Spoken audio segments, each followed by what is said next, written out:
राज्य निवडणूक आयोगाच्या पत्रकार परिषदेत आपलं सर्वांचं मनपूर्वक स्वागत। आज आपल्याला 12 वाजता आम्ही इन्व्हिटेशन पाठवलं, आपण सगळेजण आलात, त्याबद्दल आपले मनपूर्वक आभार। आधीच्या पत्रकार परिषदेप्रमाणे माननीय आयुक्त आपल्याशी आधी संवाद साधतील, त्यानंतर प्रश्न उत्तर होतील। फक्त प्रश्न उत्तर एकेकाने जर विचारलं तर बरं होईल। मागच्या वेळेस कोण काय विचारत होतं हे लक्षात येत नव्हतं, त्याच्यामुळे आपल्यालाही व्यवस्थित विचारता येईल आणि उत्तरही व्यवस्थित देता येतील। त्याच्यामुळे आपल्या सगळ्यांना ही नम्र विनंती आहे की एकेकाने विचारावं। हा, ते करणार आहे। हो, हिंदी आणि इंग्रजी दोन्ही। फक्त शेड्यूल आपण करू। हिंदी आणि इंग्रजीमध्ये आपल्याला शेड्यूल आणि थोडक्यात माहिती सांगितली जाईल। आजच्या पत्रकार परिषदेत माननीय राज्य निवडणूक आयुक्त दिनेश वाघमारे, राज्य निवडणूक आयोगाचे सचिव सुरेश काकाणी, उपायुक्त राजेंद्र पाटील, उपसचिव सूर्यकृष्ण मूर्ती उपस्थित आहेत। आता आपण पत्रकार परिषदेला सुरुवात करूया। माननीय राज्य निवडणूक आयुक्त यांना मी विनंती करतो की यांनी पत्रकार परिषदेला सुरुवात करावी। नमस्कार। प्रसार माध्यमांच्या सर्व प्रतिनिधींचं मी स्वागत करतो।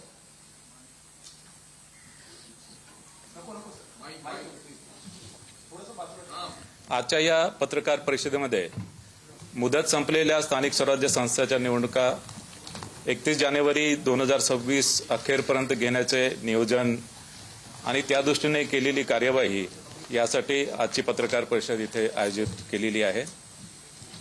या स्थानिक स्वराज्य संस्थांच्या निवडणुकीच्या दृष्टीने आपल्याशी संवाद साधावा व आपल्या माध्यमातून सर्व माहिती मतदार, इच्छुक उमेदवार, राजकीय पक्ष व इतर संबंधितांपर्यंत पोहोचावी या उद्देशाने ही पत्रकार परिषद आयोजित केलेली आहे। विशेष करून मला आपल्याला सांगावंसं वाटते की ही पत्रकार परिषद विशेषतः राज्यातील महानगरपालिकांच्या सार्वत्रिक निवडणुकांसंदर्भात आज मी इथे संवाद आपल्याशी साधणार आहे। आपल्याला सांगायचं आहे की महाराष्ट्र राज्यातील 29 महापालिकाच्या निवडणुकीसंदर्भात ही पत्रकार परिषद आहे। त्यामधील 27 महानगरपालिकांची मुदत संपलेली आहे। 5 महापालिकांची 2020 मध्येच मुदत संपली होती।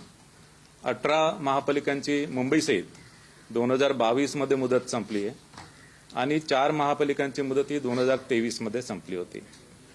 जालना आणि इचलकरंजी या 2 नवनिर्मित महापालिका आहेत आणि त्यांच्या संदर्भात पण आज मी माहिती सांगणार आहे। बृहन्मुंबई महानगरपालिकामध्ये प्रभागामध्ये 1 सदस्यीय प्रभाग आहेत आणि यामुळे बृहन्मुंबई महानगरपालिकेसाठी प्रत्येक मतदाराला फक्त 1 मत द्यावं लागेल। 28 महापालिका या बहुसदस्यीय आहेत आणि बहुतांश महापालिकेमध्ये एका प्रभागामध्ये 4 उमेदवार निवडून द्यायचे आहेत। त्या महापालिकेमधील काही प्रभाग असे आहेत की जिथे 3 उमेदवार असतील, काही प्रभाग असे असतील की जिथे 5 उमेदवार असतील। त्यामुळे या 28 महानगरपालिकेमध्ये मतदारांना साधारणतः 3 ते 5 मतं एका प्रभागामध्ये द्यावे लागते। या महापालिका निवडणुकीमध्ये नामनिर्देशन पत्र हे ऑफलाईनच घेण्यात येईल आणि या संदर्भात राजकीय पक्षांची जी बैठक झाली होती आणि राजकीय पक्षांनी केलेल्या मागणीनुसार या महापालिकांच्या निवडणुकीमध्ये नामनिर्देशन पत्र हे ऑफलाईनच स्वीकारण्यात येतील। जात वैधता पडताळणी संदर्भात राखीव जागावर ज्यांना निवडणूक लढवायची आहे त्यांना जात प्रमाणपत्र व जात वैधता प्रमाणपत्र त्यांना सादर करणे आवश्यक आहे। मात्र जात वैधता प्रमाणपत्रासाठी सादर केलेल्या अर्जाची सत्यप्रत किंवा अन्य कोणताही पुरावा त्यांनी दिला तरी तो एक्सेप्ट केला जाईल। मात्र 6 महिन्याच्या आत जात वैधता प्रमाणपत्र सादर करण्याचे असे हमीपत्र उमेदवारांना द्यावे लागेल आणि 6 महिन्याच्या आत जात वैधता प्रमाणपत्र सादर न करू शकलेल्या संबंधित उमेदवारांची निवड ही पूर्वलक्षी प्रभावाने रद्द होईल।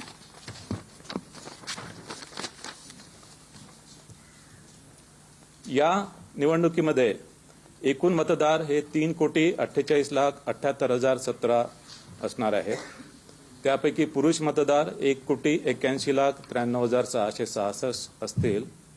स्त्री मतदार 1,66,79,755 असतील आणि इतर मतदार 4,590 असतील. या निवडणुकीमध्ये 39,147 इतके मतदान केंद्र निश्चित करण्यात आलेले आहे. ही निवडणूक इलेक्ट्रॉनिक व्होटिंग मशीनच्या माध्यमाने घेतली जाईल आणि त्यासाठी कंट्रोल युनिट 43,958 असतील, बॅलेट युनिट 87,916 असतील. बृहन्मुंबई महानगरपालिकेसाठी मतदान केंद्र एकूण 10,111 मतदान केंद्रे निश्चित करण्यात आलेली आहेत. यामध्ये बृहन्मुंबई महानगरपालिकेसाठी कंट्रोल युनिट 11,349 असतील, बॅलेट युनिट 22,698 असतील. या निवडणुकीसाठी जी मतदार यादी वापरणार आहोत ती त्यासाठी 1 जुलै 2025 ही अधिसूचित केलेल्या दिनांकाला असलेली मतदार यादी यासाठी वापरत आहोत आणि 1 जुलै 2025 ची मतदार यादी ही प्रभागनिहाय विभाजित करण्यात आलेली आहे आणि ही मतदार यादी ही भारत निवडणूक आयोगाकडून घेतलेली मतदार यादी असल्यामुळे या मतदार यादीमधील कुठलेही नाव डिलीट करणे किंवा कुठलेही नाव त्यामध्ये ऍड करणे याचे अधिकार राज्य निवडणूक आयोगाला नाही आहेत. मात्र चुकीने एका प्रभागामधील मतदार दुसऱ्या प्रभागामध्ये जर गेले असतील ते बदल करण्याचे अधिकार आहे. टंकलेखनामधल्या किंवा लेखनिकांच्या काही चुका असतील त्या सुद्धा दुरुस्त करण्याचे अधिकार आहेत. आणि विधानसभेच्या मतदार यादीमध्ये नाव आहे मात्र प्रभागनिहाय मतदार यादीमध्ये नाव नाही आहे ते सुद्धा नावं संमलित करण्याचे अधिकार असतील. या निवडणुकीसाठी मतदार यादीमधील संभाव्य दुबार मतदारांची ओळख केलेली आहे आणि संभाव्य दुबार मतदार यांच्या नावासमोर डबल स्टार असं त्यावर मार्क करण्यात आलेलं आहे. आणि संभाव्य दुबार मतदारांच्या संदर्भात जी प्रक्रिया आहे की संभाव्य दुबार मतदारांमध्ये महापालिका आयुक्तांच्या मार्फत संभाव्य दुबार मतदारांच्या घरी जाऊन सर्वेक्षण केलेले आहे आणि त्यामध्ये दुबार मतदारांना विचारून तो कुठल्या मतदान केंद्रावर मत देईल या संदर्भात त्याच्याकडून लिहून घेण्यात आलेलं आहे आणि त्या मतदान केंद्राच्या व्यतिरिक्त इतर कोणत्याही मतदान केंद्रावर त्याला मतदान करू दिलं जाणार नाही. काही मतदार या मोहिमेला ज्यांनी रिस्पॉन्स दिलेला नाही त्यांना ते जर मतदान केंद्रावर मतदान करण्यासाठी आले आणि त्यांचं संभाव्य दुबार मतदार म्हणून नोंद आहे तर त्यांच्याकडून हमीपत्र स्वीकारलं जाईल आणि त्याची ओळख पटवल्या जाईल आणि ओळख पटवल्यानंतरच त्याला मतदान करता येईल. संभाव्य दुबार मतदार जे आहेत ते काही महानगरपालिकेमध्ये मोठ्या प्रमाणात आयडेंटिफाय झालेत. उदाहरणार्थ बृहन्मुंबई महानगरपालिकेमध्ये साधारणतः 11 लाखाच्या जवळपास संभाव्य दुबार मतदार होते. मात्र बृहन्मुंबई महानगरपालिकेने यासाठी सॉफ्टवेअरचं एक टूल डेव्हलप केलं आणि त्या सॉफ्टवेअर टूलच्या माध्यमाने आणि फील्ड व्हेरिफिकेशनच्या माध्यमाने त्यांनी त्यांची जी संभाव्य दुबार मतदारांची यादी आहे असेसमेंट प्रमाणे फक्त 7% त्या यादीपैकी 7% फक्त ऍक्च्युअल दुबार मतदार त्यांना आढळून आले. थोड्या बहुत फरकाने इतर सुद्धा महापालिकांमध्ये अशाच प्रकारची परिस्थिती आहे. मतदारांसाठी वोटर सर्चची जी फॅसिलिटी आहे ती राज्य निवडणूक आयोगाचं जे पोर्टल आहे त्या पोर्टलवर मतदारांची वोटर सर्च फॅसिलिटी उपलब्ध करण्यात आलेली आहे आणि यामध्ये मतदारांचं संपूर्ण नाव किंवा ईपिक क्रमांक टाकून सर्च फॅसिलिटी उपलब्ध करण्यात आली आहे. याशिवाय आयोगाने मताधिकार म्हणून एक मोबाईल ॲप डेव्हलप केलेला आहे आणि या मोबाईल ॲपच्या माध्यमाने सुद्धा मतदारांना त्यांचं नाव, त्यांचं प्रभाग कुठल्या प्रभागामध्ये आहे आणि मतदान केंद्र कोणते आहे हे त्यांना या मताधिकार मोबाईल ॲपच्या माध्यमाने उपलब्ध होणार आहे. हे मोबाईल ॲप सध्या अँड्रॉइड प्लॅटफॉर्मवर अवेलेबल आहे आणि हे iOS प्लॅटफॉर्मवर सुद्धा अवेलेबल आम्ही करून देतो आहे. मतदार जनजागृतीसाठी वेगवेगळे क्रिएटिव्ह रील्स आणि गीत आयोगाच्या माध्यमाने तयार केलेले त्याचा वापर करणार आहोत आणि याशिवाय महापालिका आयुक्तांना 32 विविध प्रकारच्या ज्या मीडिया ऍक्टिव्हिटीज आहेत त्याच्या माध्यमाने सुद्धा मतदार जनजागृती करण्यासाठी त्यांना आपण निर्देश दिलेले आहे. मतदान केंद्रावर ज्येष्ठ नागरिक व दिव्यांगासाठी पूर्ण सुविधा पुरवण्यात येणार आहे. त्यामध्ये तान्याबाळासह असणाऱ्या स्त्रिया, गरोदर स्त्रिया, ज्येष्ठ नागरिक आणि दिव्यांग यांना मतदान केंद्रावर मतदान करण्यासाठी प्राधान्य दिले जाणार आहे. प्रत्येक मतदान केंद्रावर रॅम्प आणि व्हीलचेअर जिथे आवश्यक असेल ती व्यवस्था करण्यात येणार आहे. आणि प्रत्येक मतदान केंद्रावर जे अश्युअर्ड मिनिमम फॅसिलिटीज आहे त्याच्यामध्ये विजेची व्यवस्था आहे, पिण्याचं पाणी आहे, सावलीची सुविधा आहे, शौचालयाची व्यवस्था आहे, या सुविधा उपलब्ध आहे. काही मतदान केंद्र हे आदर्श मतदान केंद्र म्हणून असतील आणि काही मतदान केंद्र हे पिंक मतदान केंद्र किंवा गुलाबी मतदान केंद्र असतील.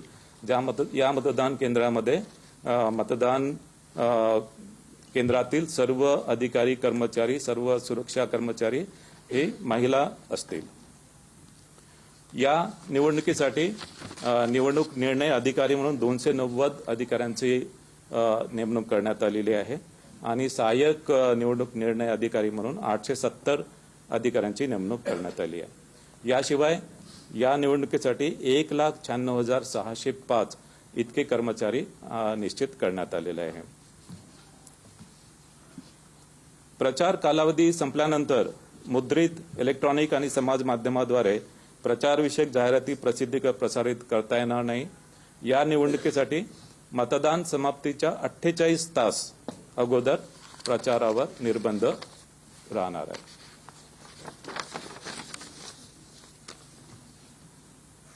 महापालिका स्तरीय माध्यम प्रमाणन व संनियंत्रण समिती स्थापन करण्यात आलेली आहे आणि विविध प्रसार माध्यमातील वृत्तांकनाच्या बाबतीत पाहणीसाठी संनियंत्रण व देखरेख या समितीमार्फत करण्यात येईल. राज्यस्तरीय माध्यम प्रमाणन व संनियंत्रण समिती सुद्धा स्थापन करण्यात आलेली आहे.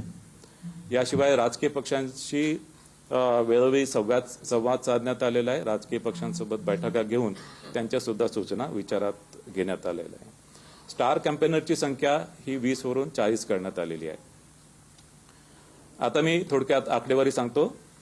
एकूण महानगरपालिका ज्यांची निवडणूक होणार आहे त्या 29 आहे. एकूण जागा म्हणजे एकूण जागा ज्यासाठी निवडणूक होणार आहे ते 2,869 जागांसाठी निवडणूक होणार आहे. त्यामध्ये महिला 1,442, अनुसूचित जाती 341, अनुसूचित जमाती 77 आणि नागरिकांचा मागास प्रवर्ग 759.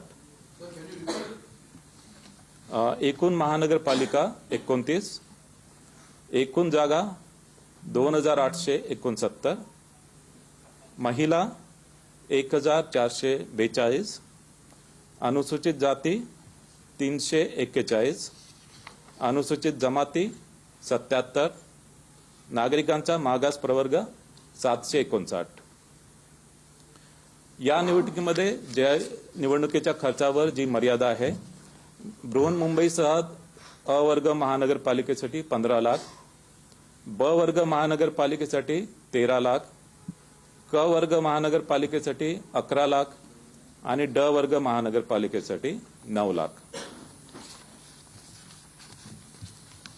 आजपासून संबंधित सर्व 29 महानगरपालिका क्षेत्रात आचारसंहिता लागू करण्यात आली आहे आणि जरी आचारसंहिता या 29 महानगरपालिका क्षेत्रापुरती जरी असेल तरी या महानगरपालिका क्षेत्राबाहेर जर एखादी घटना किंवा एखादा कार्यक्रम किंवा एखादी घोषणा अशा प्रकारे करण्यात आली की जी महानगरपालिकेच्या मतदारांवर प्रभाव करणारी आहे तर त्यावर सुद्धा आचारसंहिता लागू होणार आहे.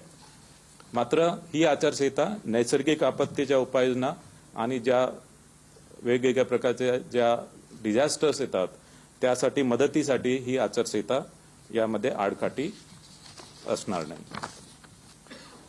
आता मी निवडणुकीचा कार्यक्रम आपल्याला सांगतो आहे आणि हा निवडणुकीचा कार्यक्रम बृहन्मुंबई महानगरपालिका आणि तसेच इतर महानगरपालिका या दोघांसाठी हा कार्यक्रम मी सांगतो आहे. नामनिर्देशन पत्र स्वीकारणे याचा कालावधी आहे 23 डिसेंबर ते 30 डिसेंबर 2025. 23 डिसेंबर ते 30 डिसेंबर 2025. नामनिर्देशन पत्र स्वीकारण्याचा कालावधी 23 डिसेंबर ते 30 डिसेंबर 2025. नामनिर्देशन पत्राची छाननी होणार आहे 31 डिसेंबर 2025. नामनिर्देशन पत्राची छाननी 31 डिसेंबर 2025. उमेदवारी माघारीची मुदत असणार आहे 2 जानेवारी 2026. उमेदवारी माघारीची मुदत 2 जानेवारी 2026. निवडणूक चिन्ह वाटप व अंतिम उमेदवारांची यादी. निवडणूक चिन्ह वाटप व अंतिम उमेदवारांची यादी 3 जानेवारी 2026. निवडणूक चिन्ह व अंतिम उमेदवारांची यादी 3 जानेवारी 2026. मतदानाचा दिनांक 15 जानेवारी 2026. मतदानाचा दिनांक 15 जानेवारी 2026. मतमोजणीचा दिनांक 16 जानेवारी 2026. मतमोजणीचा दिनांक 16 जानेवारी 2026. आता मी हा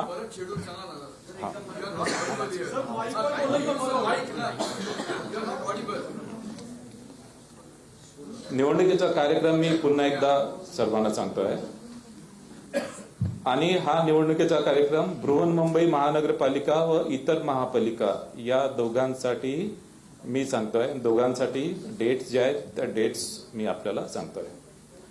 नामनिर्देशन पत्र स्वीकारणे. नामनिर्देशन पत्र स्वीकारणे 23 डिसेंबर ते 30 डिसेंबर 2025. नामनिर्देशन पत्र स्वीकारणे 23 डिसेंबर ते 30 डिसेंबर 2025. नामनिर्देशन पत्राची छाननी. नामनिर्देशन पत्राची छाननी 31 डिसेंबर 2025. उमेदवारी माघारीची मुदत. उमेदवारी माघारीची मुदत 2 जानेवारी 2026. उमेदवारी माघारीची मुदत 2 जानेवारी 2026. निवडणूक चिन्ह वाटप व अंतिम उमेदवारांची यादी. निवडणूक चिन्ह वाटप व अंतिम उमेदवारांची यादी 3 जानेवारी 2026. निवडणूक चिन्ह वाटप व अंतिम उमेदवारांची यादी 3 जानेवारी 2026. मतदानाचा दिनांक. मतदानाचा दिनांक 15 जानेवारी 2026. मतदानाचा दिनांक 15 जानेवारी 2026. मतमोजणीचा दिनांक. मतमोजणीचा दिनांक 16 जानेवारी 2026. मतमोजणीचा दिनांक 16 जानेवारी 2026. आता हीच माहिती मी निवडणुकीच्या कार्यक्रमाची माहिती मी हिंदीमध्ये आपल्याला देतो आहे. राज्य की बृहन्मुंबई महानगरपालिका सहित 29 महानगरपालिका का चुनाव कार्यक्रम मैं घोषित कर रहा हूं. नामांकन पत्र जमा करना. नामांकन पत्र जमा करना 23 दिसंबर से 30 दिसंबर 2025. नामांकन पत्र जमा करना 23 दिसंबर से 30 दिसंबर 2025. नामांकन पत्रों की जांच. नामांकन पत्रों की जांच 31 दिसंबर 2025. नामांकन पत्रों की जांच 31 दिसंबर 2025. उम्मीदवारी वापस लेने की अंतिम तारीख. उम्मीदवारी वापस लेने की अंतिम तारीख 2 जनवरी 2026. उम्मीदवारी वापस लेने की अंतिम तारीख 2 जनवरी 2026. चुनाव चिन्ह वितरित करना. चुनाव चिन्ह वितरित करना और उम्मीदवारों की अंतिम सूची.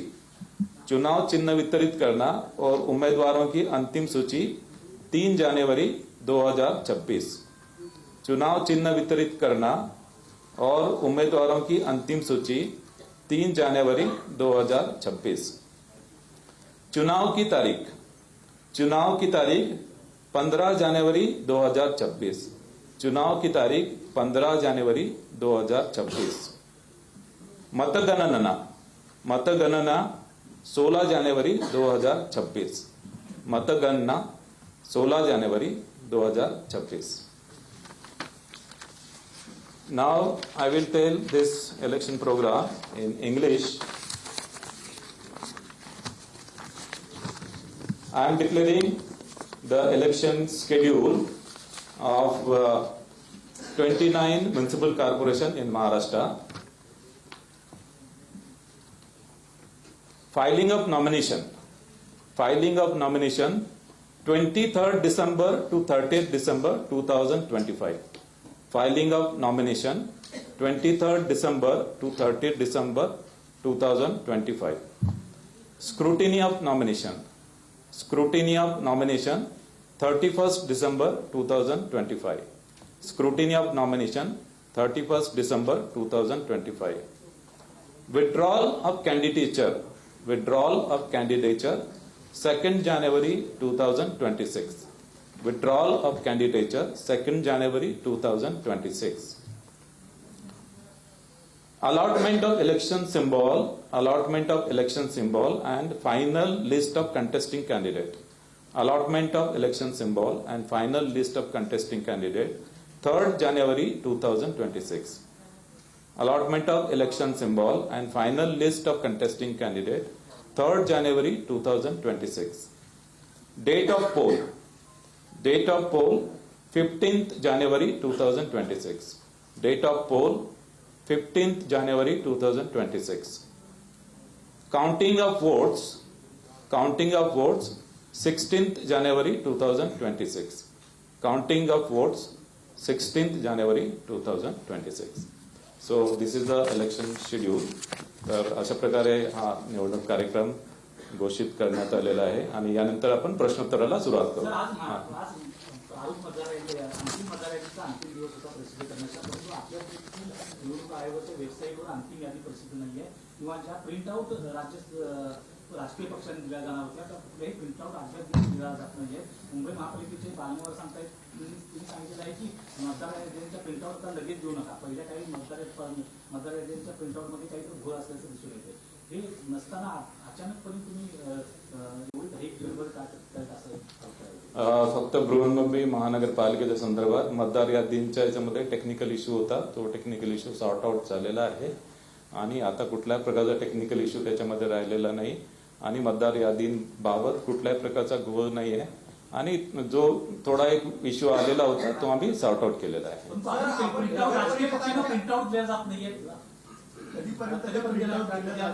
प्रिंटआउट त्यांना आजच आम्ही प्रोव्हाइड करणार आहे.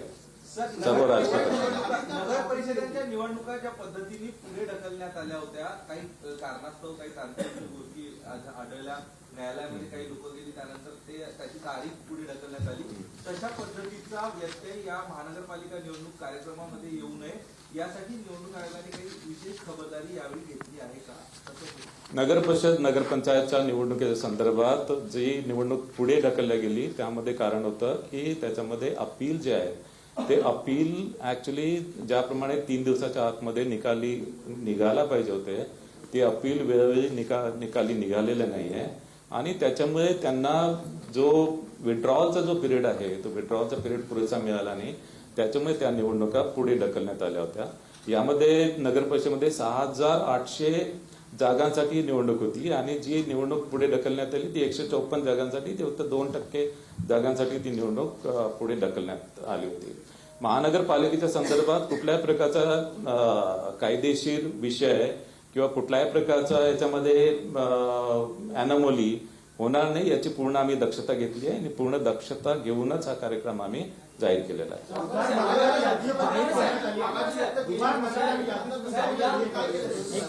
एक प्रश्न आहे की ज्या नुसत्या स्थानिक स्वराज्य संस्थांच्या निवडणुका पार पडल्या, अनेक राजकीय पक्षांनी नाराजी व्यक्त केली आहे निवडणूक आयोगाच्या एकूण कारभारावर, कारण प्रचंड जोर दिसून आला. मग निवडणुका काही ठिकाणी पुढे ढकलणं असेल, काही ठिकाणी जो ब्रीथिंग पिरियड असतो प्रचार समाप्तीचा तो रात्री 10 वाजेपर्यंत होता आणि दुसऱ्या दिवशी सकाळी पुन्हा 7ला मतदान सुरू झालं. परत निवडणुकीचा निकाल घोषित करणं सुद्धा तुम्हाला 21 तारखेला ती तारीख पुढे ढकलावी लागली. या सगळ्या कारभारावर अनेक राजकीय पक्षांनी नाराजी व्यक्त केलेली आहे.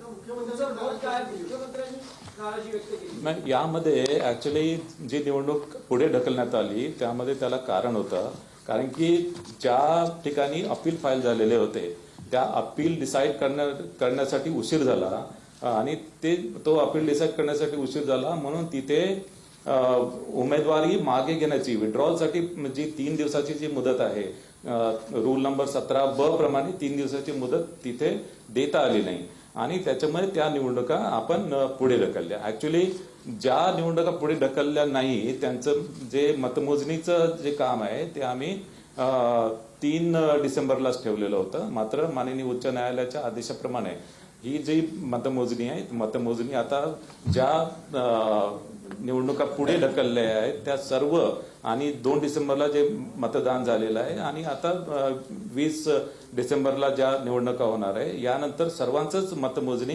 ही 21 डिसेंबर रोजी होणार आहे. नगरपालिका निवडणुकासाठी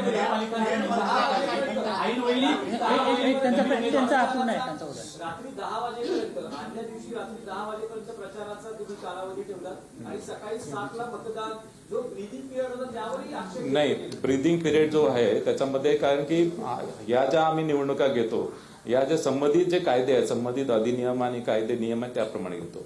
आता नगर परिषदच्या कायद्यामध्ये अशी तरतूद आहे की ऍक्च्युली प्रचार जो आहे प्रचार आदल्या दिवशीपर्यंत तो करता येतो, म्हणजे मतदानाच्या दिवशी प्रचार करता येत नाही पण आदल्या दिवशीपर्यंत प्रचार करता येतो. त्याच्यामुळे आदल्या दिवशी 10 वाजेपर्यंत त्या संदर्भात आपण आदेश काढलेले होते. मात्र आता महानगरपालिकेच्या निवडणुकीमध्ये जे महानगरपालिका अधिनियम आहे किंवा बृहन्मुंबई महानगरपालिका अधिनियम आहे त्याच्यामध्ये मतदान समाप्तीच्या 48 तास अगोदर हा प्रचार संपला पाहिजे. 48 तास अगोदर त्याप्रमाणे प्रत्येक कायद्यामध्ये वेगवेगळी तरतूद आहे आणि त्यामुळे ती प्रोव्हिजन वेगवेगळ्या स्थानिक स्वराज्य संस्थांच्या निवडणुकीसाठी वेगवेगळी लागू होते.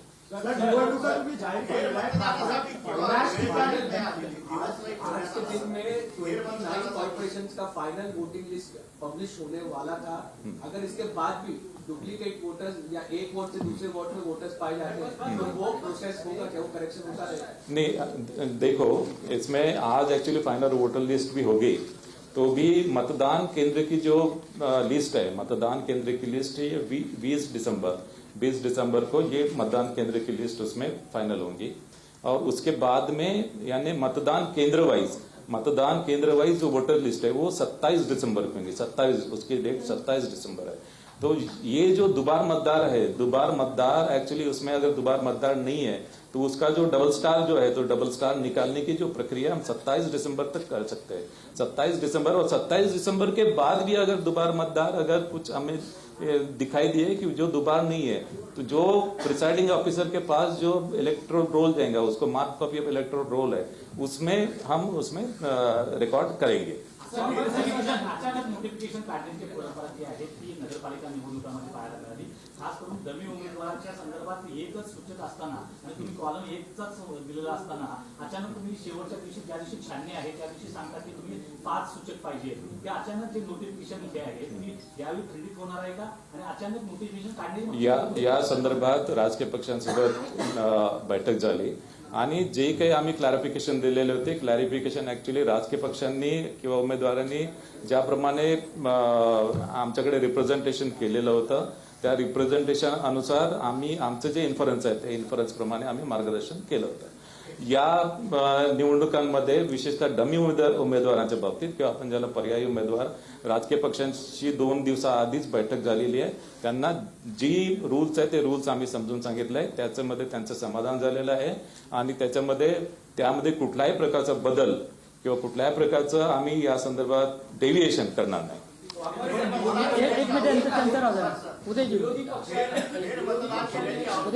मतदार याद्यांमधल्या घोळासंदर्भात अनेकदा तुमच्या भेटी घेतलेल्या आहेत. त्यात अनेक राजकीय पक्ष आहेत.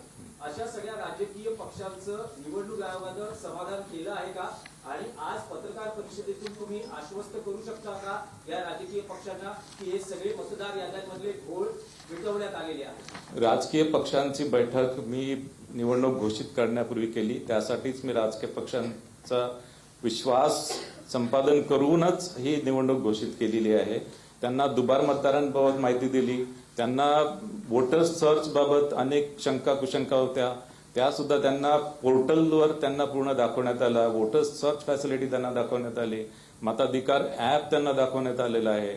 आणि त्यानंतर बृहन्मुंबई महानगरपालिकेने जे दुबार मतदारांची जी टूल्स डेव्हलप केलं आहे ते टूल सुद्धा त्यांना दाखवलं. त्या टूल्स बद्दल पण ते पूर्ण समाधानी झालेले आहे.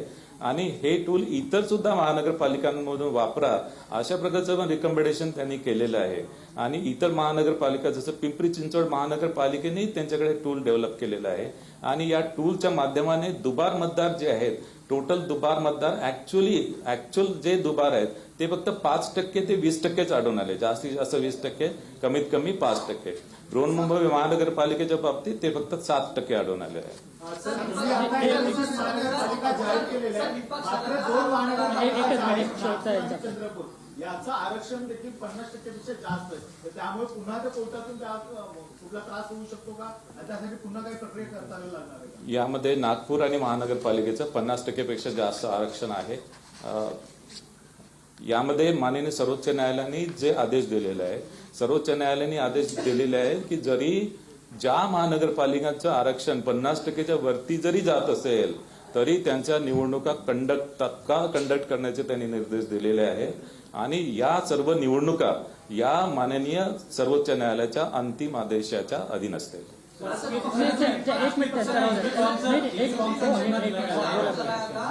वोट चोरी हुई है विधानसभा चुनाव में. इस टाइम पे भी विपक्ष जो लगातार ये आरोप लगा रहा है कि कहीं ना कहीं जो इलेक्शन में आती है उसके अंदर कहीं ना कहीं घोटाला है और उसके अंदर पूरी क्लियरेशन के बाद ही कहीं ना कहीं चुनाव किया जाए. तो क्या पूरी चीज प्रक्रिया जो है पूरी कर ली गई है? देखिए, ये जो एक्चुअली जो वोटर लिस्ट जो है, वोटर लिस्ट हम 1 जुलाई 2025 की जो वोटर लिस्ट है वो actually election commission of India की जो वोटर लिस्ट है वही हम यूज कर रहे हैं. इसमें अभी दुबार मतदार को हमने आइडेंटिफाई किया, उसके ऊपर कार्यवाही चालू है. और इसमें और एक ऐसी आपत्ति है कि एक्चुअली जैसे नवी मुंबई महानगर पालिका में एक ऐसा हमको इसमें रिप्रेजेंटेशन आया था कि महापालिका आयुक्त है, महापालिका आयुक्त के घर में 150 मतदार दिखाई दिए. लेकिन एक्चुअली उसमें हमने उसका इन्वेस्टिगेशन किया. उसमें ऐसा है कि वहां पे जो सेक्शन एड्रेस है वो सेक्शन एड्रेस एक्चुअली वो एक्चुअल वोटर का एड्रेस नहीं होता है. सेक्शन एड्रेस एक लैंडमार्क टाइप का होता है. उसमें 2-3 लैंडमार्क ऐसे उसमें मेंशन होता है और वो एक्चुअली सेक्शन एड्रेस के अगेंस्ट में वो 150 मतदार उसमें निकले थे. यानी ऐसा नहीं कि हर मतदार का जो एड्रेस है वो महानगर पालिका आयुक्त का निवास स्थान, ऐसे नहीं था. वो एक है. दूसरा ऐसा उसमें और एक एक्चुअली उसमें रिप्रेजेंटेशन आया था कि वहां पे नवी मुंबई महानगरपालिका में टॉयलेट में एक्चुअली 10 मतदार दिखाई दिए. लेकिन एक्चुअली वो जो टॉयलेट की जो बिल्डिंग थी, टॉयलेट की बिल्डिंग के ऊपर फर्स्ट फ्लोर और सेकंड फ्लोर वहां पे एक्चुअली लोग रहते थे और वहां पे तब वो रजिस्ट्रेशन हुए थे. और इसके कारण वो एक्चुअली टॉयलेट का एड्रेस वो टॉयलेट के ऊपर रहते थे फर्स्ट और सेकंड फ्लोर. बाद में वो वहां से निकल गए. तो ऐसा एक मिनिट बाकीच्यांना पण प्रश्न विचारत आहे. I think this side will take. सरकारी अफसर जो होते हैं जो आपकी नियात दी गई है उससे ज्यादा भी समय तक के रहते हैं. चुनाव का जब ऐलान होता है तो इंटरनल ट्रांसफर होता है, घूम फिर के वो तो वहीं रहते हैं. तो क्या ये ईमानदारी से ये चीज पर अमल किया जा रहा है कि आपने जो गाइडलाइंस उन अफसरों की नियुक्ति के लेकर बनाई? नहीं, अफसर के नियुक्ति के लिए गाइडलाइंस है. और एक्चुअली जो अफसर उसको जो 5 साल हो गया है या कुछ केस में 3 साल, कुछ केस में 5 साल, तो उनको वहां पे हमने तबादला करने का पॉलिसी है और उसके अनुसार राज्य सरकार ने उनका तबादला किया है. तुम्ही राष्ट्रीय पक्षाने ईबी फॉर्म दिलेला आहे. त्या ईबी फॉर्म मध्ये जे नमुने आहेत त्यामध्ये म्हटलं गेलेलं आहे की कुठल्याही महापालिकांमध्ये थेट महापौर पदाची निवडणूक नाही आहे. परंतु आता तुम्ही जे ईबी फॉर्मचं नमून दिलं गेलं आहे त्यामध्ये थेट महापौर म्हणजे महापौर पदासाठी देखील नाव लिहिलेलं आहे. नाही, हे चुका नाही आहे. कारण की हे जे सर्व नियम अधिनियम राज्य शासन करतो. आता याच्यामध्ये नगर परिषदेमध्ये कधी नगराध्यक्ष पद असते, कधी निघून जाते. त्याच्यामध्ये हे बदल होत राहतात. आणि तसंच म्हणजे महापौर पद जे आहे ते कधी डायरेक्ट इलेक्शन होईल, कधी होणार नाही. आणि त्याच्यामुळे तो जो नमुना जो आहे तो यथास्थिती महापौर जर असेल तर तो महापौरासाठी वापरला जाईल. कारण की हे जे नियम अधिनियम हे आमच्या हातामध्ये नाही आहे. हे ऍक्च्युली राज्य सरकार. आता नगराध्यक्षाच्या बाबतीत कधी नगराध्यक्षाची डायरेक्ट निवडणूक होत होती, कधी नगराध्यक्ष ऍक्च्युली त्यानंतर इनडायरेक्ट त्याचे इलेक्शन होत होतं. आणि त्याच्यामुळे फॉर्मॅट जे आहे ते फॉर्मॅट आपले युनिफॉर्म असायला पाहिजे, एकच फॉर्मॅट असायला पाहिजे, त्याच्यामुळे ती प्रोव्हिजन केलेली आहे. इकडे थांबा. एकच मिनिट यांना बोला. मैंने आपको बताया डुप्लीकेट वोटर्स जो है, डुप्लीकेट नहीं, दुबार वोटर्स जो है, यानी संभाव्य दुबार ऑन एंड अराउंड 15 लाख है, ऑन एंड अराउंड 15 लाख. उसमें से ये 15 लाख ऑल ओवर महाराष्ट्र की फिगर बताओ, उसमें से मुंबई का जो है, मुंबई का 11.5 लाख अकेला मुंबई का है, और उसमें 11.5 लाख में मुंबई ने जो एक्सरसाइज किया है उसमें वो एक्सरसाइज में उनको ऐसा दिखाई दिया है कि एक्चुअल दुबार जो है वो सिर्फ 70,000 to 80,000 है. सर 31 जानेवारीपर्यंत स्थानिक स्वराज्य संस्थांच्या निवडणुका पूर्ण होतील का सर्वोच्च न्यायालयाने दिलेल्या निर्णयानुसार? आणि दुसरं, यामध्ये फेरमतदान जर करायची गरज पडली तर त्याची तारीख कशी स्पेसिफिक असेल का? यामध्ये बघा 31 जानेवारी 2026 पर्यंत सर्व निवडणुका घ्यायच्या आहेत. आम्हाला नगर परिषद नगरपंचायतच्या निवडणुका ऍक्च्युली मोस्टली 90% आम्ही घेतलेल्या आहेत. आता 10% शिल्लक आहेत, ते आपण 20 तारखेला घेणार आहे आणि 21 तारखेला निकाल लागणार आहे. सेकंड, एक minute, let me complete. Second, महानगरपालिकेचं जे आहे, महानगरपालिकेचं आताच आपण घोषित केलेलं आहे, ते सुद्धा 31 जानेवारीच्या आधी होईल. आता जिल्हा परिषद पंचायत समितीच्या बाबतीत माननीय सर्वोच्च न्यायालयाने आदेश दिलेला आहे की फक्त ज्या जिल्हा परिषद पंचायत समिती याचं रिझर्वेशन जे आहे 50%च्या आतमध्ये जिथे आहे तिथेच तुम्ही घ्या. आता या जिल्हा परिषद पंचायत समिती ज्याच्यामध्ये रिझर्वेशन 50%च्या आतमध्ये आहे त्या फक्त 12 जिल्हा परिषद आहेत.